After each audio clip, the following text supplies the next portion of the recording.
We're really excited to bring Lauren Johnson back to talk about the mental health, emotional preparedness, the toughness required when you sell your business. It is such an important topic. It's overlooked. Let's get into it. When pressure is on, we tend to fall into two categories. And I'll tell you a story of this. I had a golfer I worked with. She was on the LPGA tour, and she was constantly in contention at the end of tournaments. So Mhm. she would be after the first two rounds, she'd be probably top 10, and she was crushing it. Except then that last round, she would find herself consistently out of the top 10. And I started to notice this pattern. And I'm like, dang, like she's like crushing it these first two rounds. And then things just start to deteriorate and fall apart. Why Right. is that? And what we realized is that those first two rounds, she was playing to win.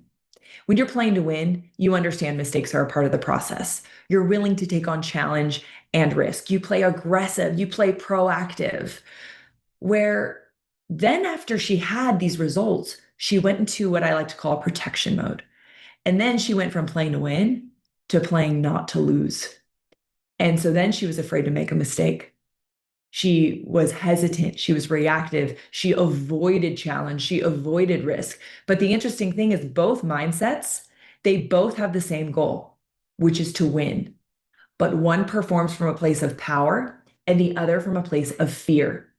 And so for a business owner, I would want to help them understand what it feels like when their brain transitions from playing to win to playing not to lose, and then how we bring ourselves back into that playing to win state of mind. Because there are going to be inherent things that pull them there. It could be results. It could be the way somebody asks them a question. It could be what they're questioning about. It could be them saying something and him or her receiving that as an attack. I would want to go through what could be the things that pull us back into that protection mode, and then how do we get back into that play to win mode? Because both mindsets are possible, but what's the one that we want in these situations? And again, which one is going to support the outcome we're looking to achieve the most? Yeah, I think it's a great point because, when owners, we go into due diligence, we want them to be as prepared as possible. No surprises. So we want, good, clean, accurate financial statements, procedures, operations, systems, everything else. But, it's not that easy.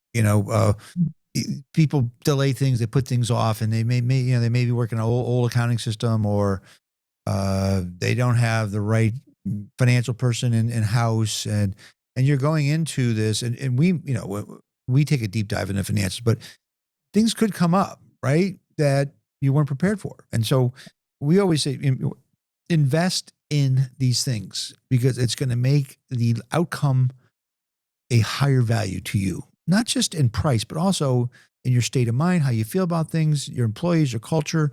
And if you don't do that, that fear you're talking about is there. And again, so there's never a straight line in doing a deal. It's always a windy road. I mean, timeline shift, offer could fall apart because something geopolitical like tariffs last year, or, things outside of your control.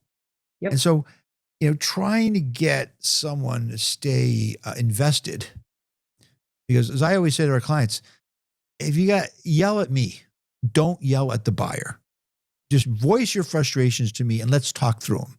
And I've had a Mm. lot of long, deep calls over the same subject matter over the years with my client that just is totally frustrated, doesn't understand why. Why can't we just do this deal? What do we need all this information for? I mean, on and on and on. So, how do you help them stay in the moment, regulated, clear-headed through these things? Because it's not easy. There's things. It's not a straight line. Things happen, and you got to deal with them. Yeah, it reminds me of the time I'm sitting in my office and one of our players comes and sits down or slams the door behind him and sits down. And I was like fully in deep work. And I was like, oh, okay, I guess we're doing this. And so I look up and I'm like, whoa, why are you here? And I recognized this player was from the level above. And so that can only mean one of two things: that he got sent down or he was about to be released. Right. And so then he just starts venting. And he's just like, Lauren, I can't believe this. I shouldn't be here. I'm better than that guy. And just starts going off. And I just let him. I just let him go. Right. And then it was interesting. There was like a transition point where then he like kind of like starts reflecting. And he's like, Lauren, if I can't even pitch at that level, what makes me think that I can pitch in the major leagues? And I stopped him for a second and I said, okay, I want to put you in a scenario. I said, let's pretend it's game 7 of the World Series and you're called in to close. And I said, the starting catcher goes down. And the manager comes up to you and says, you have 2 catchers you can choose from, and he's going to let you make the decision. You can either choose a catcher that has just flown through the system, little to no failure, or you can choose a guy behind the plate that has had to battle failure and adversity his whole way up. Who would you choose and why? And he sits there for a second and he goes, I know what you're doing. And I was like, please tell me. And he said, you think I'm going to pitch I'm going to want the guy that's never failed. And he goes, but I'll tell you why I don't. Because I can't trust that he'll know how to handle adversity if and when it shows up in the biggest game of his life. I want the guy that has experience, bouncing back, getting back up. I want the guy that's unfazed. Because as you know, any little mistake in the World Series could mean a win or a loss. And so, God forbid that happens. I know I have a guy who is experienced. And of course, I smile and I'm like, precisely. And I said, so let's zoom out for a second. You are that catcher. You are just several years before your chance in the big leagues. How you handle adversity today will impact your ability to manage it in the big leagues when all the lights are on in the biggest moment of your life. So right now you have a moment to decide how you're going to handle it. And you can be really upset. You can be a victim. And again, I don't think anyone would blame you for it. Or we can choose to focus differently.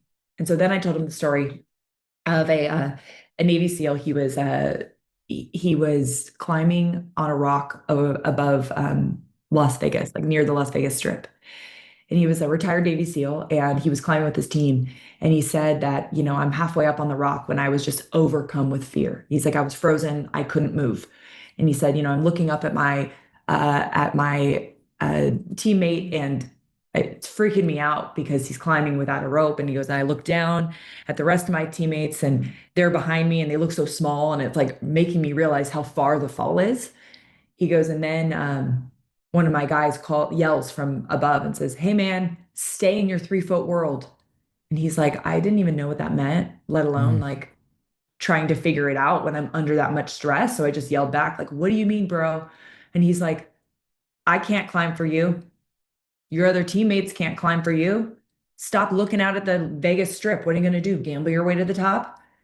He said, focus on your 3-foot world. No one can climb or impact your climb but you. And he said, from that day on, I never forgot those words, stay in your 3-foot world. Interesting. So that's what we did is we focused, right. We helped him define where his control lied and where it didn't. And he could not control that he was sent down, but he could control how he showed up in today's game. And he ends up striking out 4 out of the 5 batters that he faced and performed wonderfully. And when I asked him at the end, like, how'd you do it? He said, I just had to focus on my 3-foot world and I let the rest take care of itself.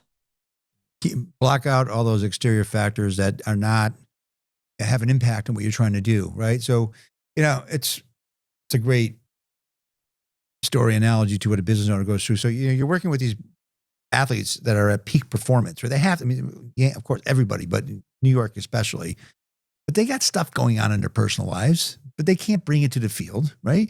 And so now you have a business owner. So I'm trying to relate it to, and is that you can't just, I always say, don't take your foot off the pedal. Run your company like you're not selling it. Because they always say, what should I do about this? I said, what would you do if you weren't selling your company? That's what you do, right? So navigating that, as you said, those decision points, right? There was those fear factors.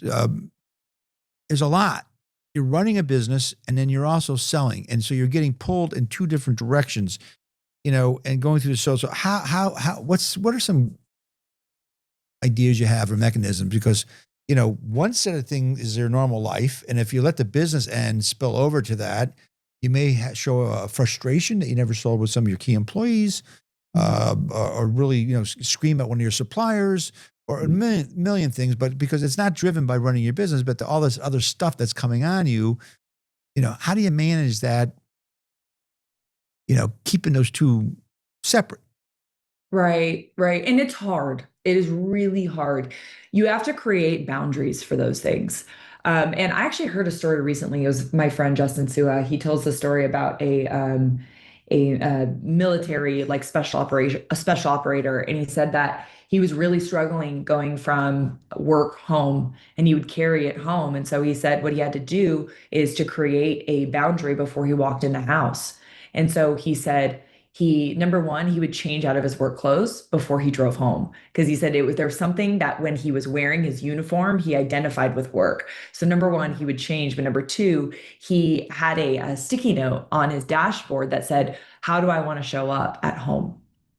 Mm. And he said he'd sit in the driveway and he would sit and visualize who he wanted to be for his family when he walked home or when he walked it through that door. And he said he took a moment, but if he wasn't ready, he would sit there as long as he needed to then be able to imagine who he wanted to be before he crossed that threshold. And so I think it's sometimes, a lot of times, our all of our worlds that we exist in and all of the roles that we play bleed in together. And so when we take the moment to stop and ask a reflective question, what it does to our brain is it's called emotional distancing. So a lot of times when we're so in it, we have a hard time separating everything. But when you ask yourself a question that makes you zoom out and reflect, that emotional distancing technique, what it does is it allows you to take a space from the emotion itself and again, bring your prefrontal cortex online, our rational thinking brain, and re engage before we make our next decision. And so that is a tool that anybody can use. I remember I was really frustrated one day. I was driving with my husband, I was working, and I got an email from somebody, and it was the kind of email that makes you want to throw your computer out the window. And Yes. I was like so frustrated. And he didn't even try to do this. He just asked me, he said, what typically helps in moments like these? Immediately, I zoomed out and my brain started looking and thinking through all my past experiences and what helped it.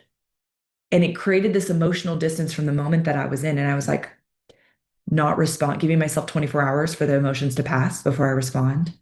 And he's like, great, just curious. And I'm like, did you mean to do that? You had no idea what you were doing, but it immediately shifts your perspective. So I think with any business owners or just anybody is when you're shifting from one state to the next, don't be afraid to ask yourself a reflective question. What typically helps in moments like these? Or the opposite, what typically hurts? And for me, rushing into communicating without letting myself relax from the emotions. Not considering who I want to become, not considering who's on the other end, not considering the goal that I want to achieve as a result of this, and making decisions based on that. And so you can ask these questions, and as you do it, it'll give you some space from your emotions, bring your prefrontal cortex back online, and make decisions from a rational place instead of just simply an emotional one. That's a great strategy and technique that I think everybody should take heart of. Uh, so we've kind of talked about, and you've provided some incredible strategies for preparing yourself, as well as during that whole sales process. But now the day of reckoning comes, right? Is Mhm. and you see this, and it's probably one of the hardest things I can possibly imagine is a high performing professional athlete that is it's time to hang it up, right? And the business owner is the company is sold after Mhm. 10, 20, 30, 40 years. And so, at that identity crisis, what am I going to do with my life? What's my next chapter? You know, it's really difficult transition for almost everybody. And I see if I only correlate two things in my life is like a professional athlete who's a high performer retiring and who's all they've done is played, in this case, baseball since they were 3 or 4 or 5 years old for the last, 35 years. That's all they've known. and a business owner who has basically run his own company or her company for the last 20, 30, 40 years. That's all they've really known. And those two, there's a lot of correlation between those two. And then here we are. You signed the paperwork, right? I mean, it's a big deal. Yeah, I think the hardest part is that so often, like, we answer the question, who am I, with a starter, a captain, a champion, an underdog, a grinder, you know, a business professional, an entrepreneur, a hard worker. You know, we have all of these different things that we identify with.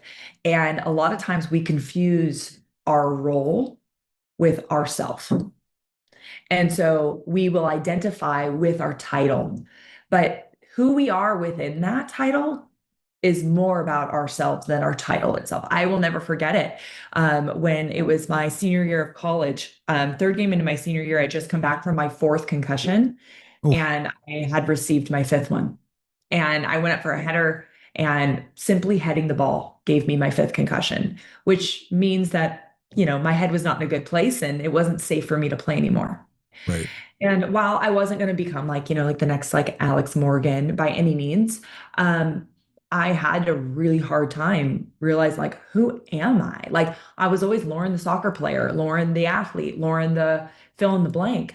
And now I was like, who am I? And so I think a lot of times what we forget to do is we forget to consider who we are in that role.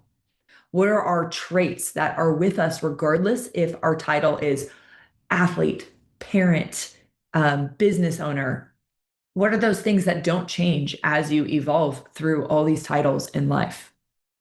And so that's one of the things that I help our athletes, entrepreneurs, or even business owners realize is who they are outside of it. Because when we identify so closely with it, it's almost like a death to some sort. It's like we're grieving who we once were, but who you are doesn't change, even though your title might.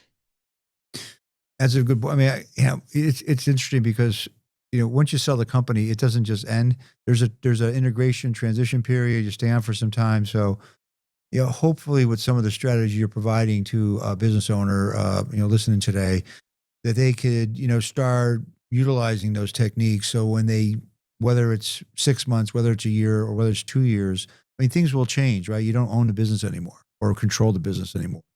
And so getting themselves into a headspace where they can have a enjoyable, fruitful life, so they can benefit from the success they had during their career. The last thing you want is someone to be disgruntled and be spiteful and whatever your adjective you want to use about the business. So I think the strategy you're talking about are really critical. If there's a lot of business owners listen to our episode,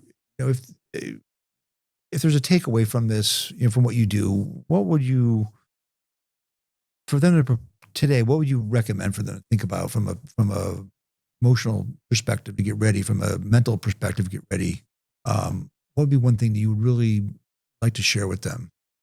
Yeah, I think there's two things. Number one is mental performance really boiled down is accepting your reality and choosing your response.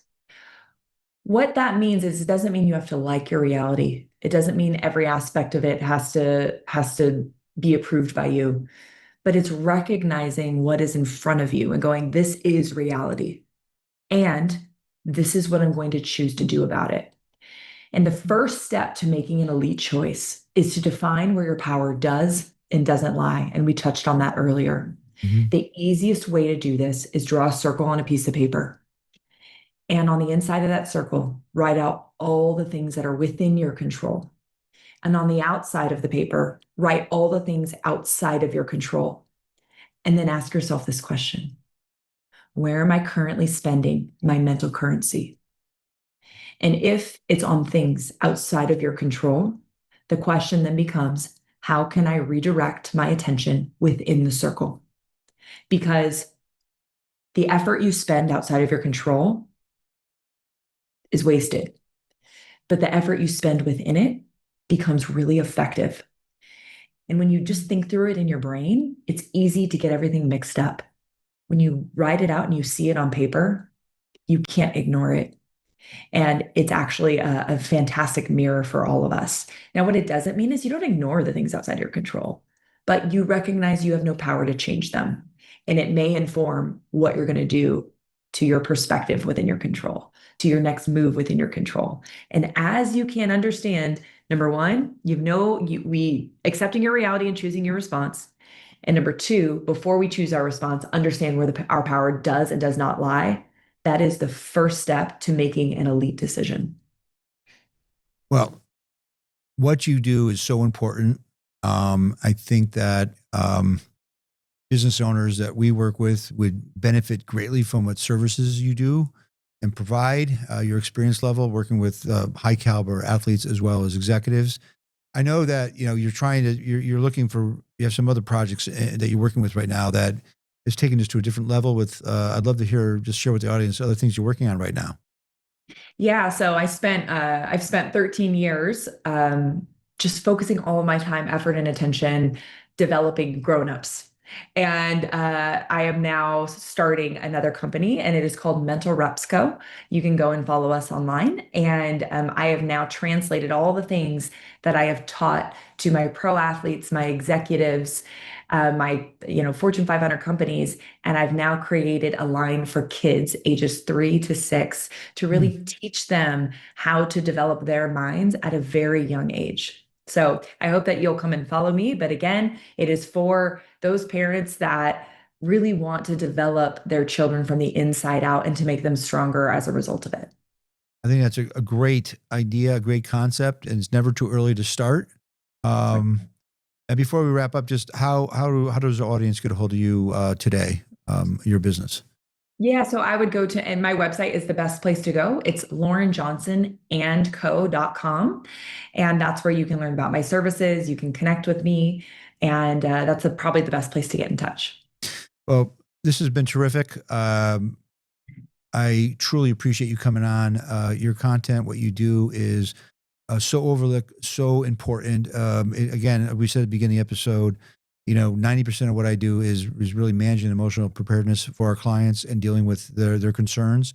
And you've given me some tools today that I can use in my business to help my clients. So, Lauren, thank you so much for being with us, and I greatly appreciate it. Thank you for having me. Great. As I said, emotional preparedness is mental health is an overlooked subject matter. This is a topic that we're going to really dive into over the next several episodes. Thanks again for being with us today. I hope you enjoyed this episode. If for any reason you missed the first conversation we had with Lauren, just feel free to click below and you can watch it at your convenience.